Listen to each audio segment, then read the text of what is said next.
14, 15 years old, and he couldn't kill me then, and now I'm going to make him pay for every punch. I went into the ring and I busted him up.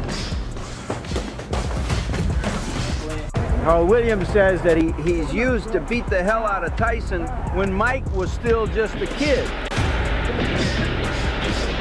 I think if they continued to bring him down here, Carl would have just totally destroyed the kid's confidence. Atlantic City, July 21, 1989. That night, Convention Hall wasn't expecting an ordinary heavyweight title defense. It felt like something more personal was about to be settled. The undisputed heavyweight champion of the world, 23-year-old Iron Mike Tyson, walked into the ring against a fighter who had once dared to put his hands on him. Carl Williams, nicknamed The Truth. The Truth, Williams, was a tough New York heavyweight who had built his reputation by letting his fists speak for him. 6 years older than Tyson and already a seasoned professional, Williams carried something else into this fight, a history with the young champion that few people could forget. During sparring sessions at Cus D'Amato's gym, Williams had managed to seriously shake Tyson more than once. And he had never been particularly quiet about it.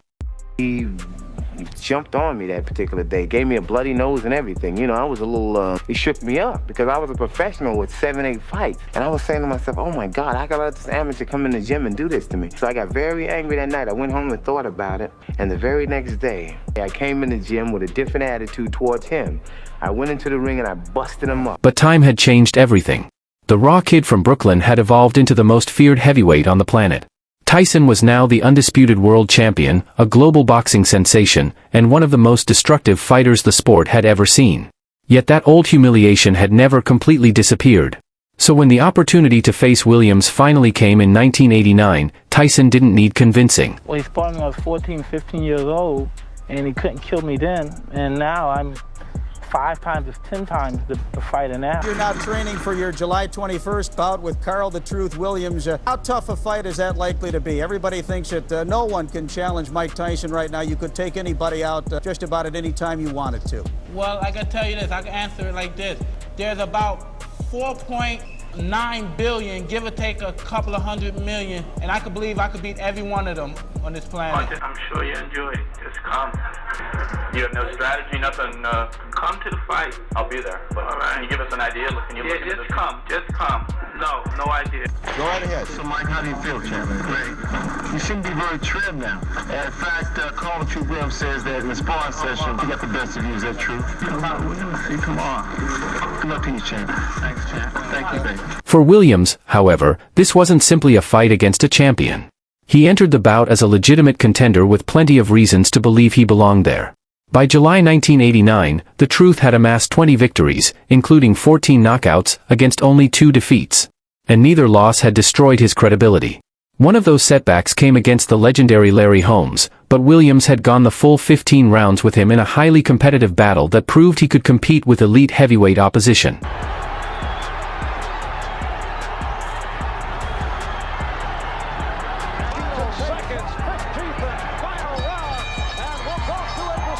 At 6'4", Williams also possessed the physical tools to make life difficult for almost anyone.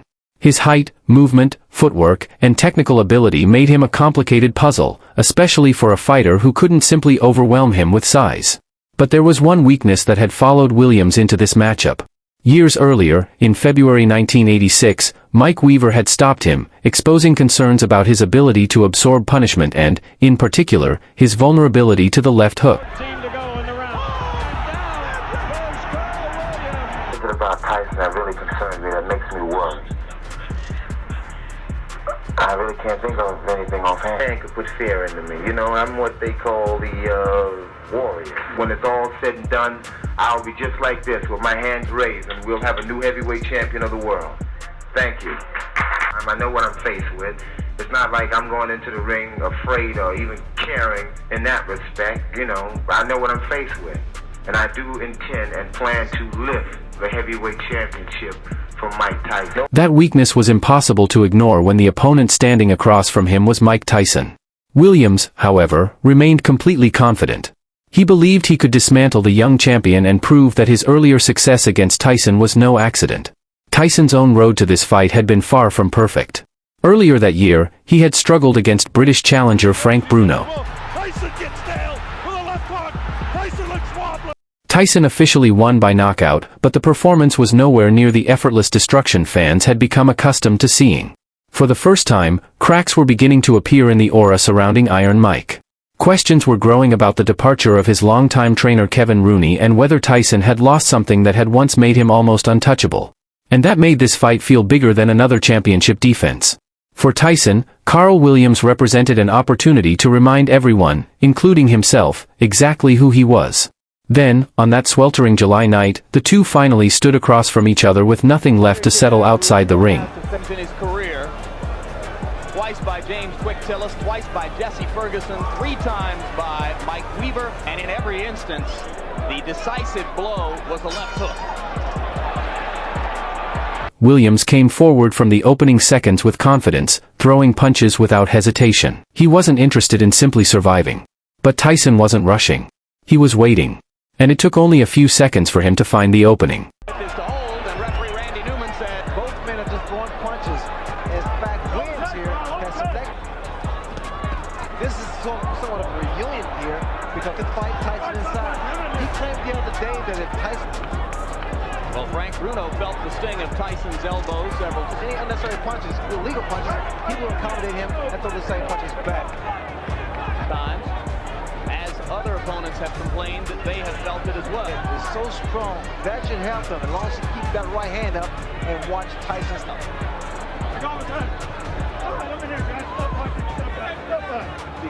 That same left hook that Williams had struggled with years earlier landed cleanly on his jaw. Williams went down. He managed to rise, but referee Richard Nunn looked closely at him and saw something he didn't like.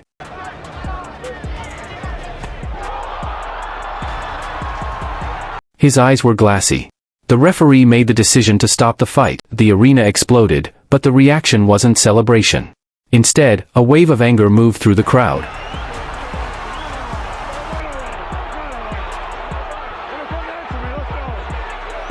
Williams and his trainer, Carmine Graziano, immediately protested the stoppage, insisting the referee had ended the fight far too soon.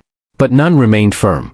From his position inside the ring, he believed Williams was showing signs of a possible concussion, and what he saw in the fighter's eyes convinced him that continuing wasn't worth the risk. People in and out of the ring are unhappy that the fight was stopped. Randy, why did you stop the fight? When he got up at 8, he was wobbly. He wasn't standing up. He was leaning against the rope. I asked him a question, a very simple question. How do you feel? Not for the answer, but to see how he responded.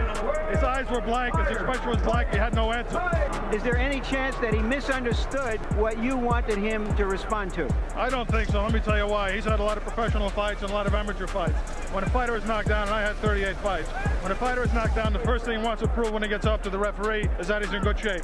Number 1, he wasn't standing on his feet. He was leaning on the ropes. Number 2, he couldn't answer me. And number 3, his eyes were dead. Thank you very much, Randy. And the decision would remain controversial, and plenty of people would continue to disagree with it. But one thing was difficult to argue with. After that left hook landed, Williams was in serious trouble. What happened from your point of view? Did you see him really dazed? That night in Atlantic City, Tyson did more than retain his heavyweight championship. He closed the door on an old chapter, with one devastating punch and almost no time wasted. And I never threw the punch, and so we're practicing like a slip, so you're in there, instantaneously, bing, throw the punch. And I did, I was successful.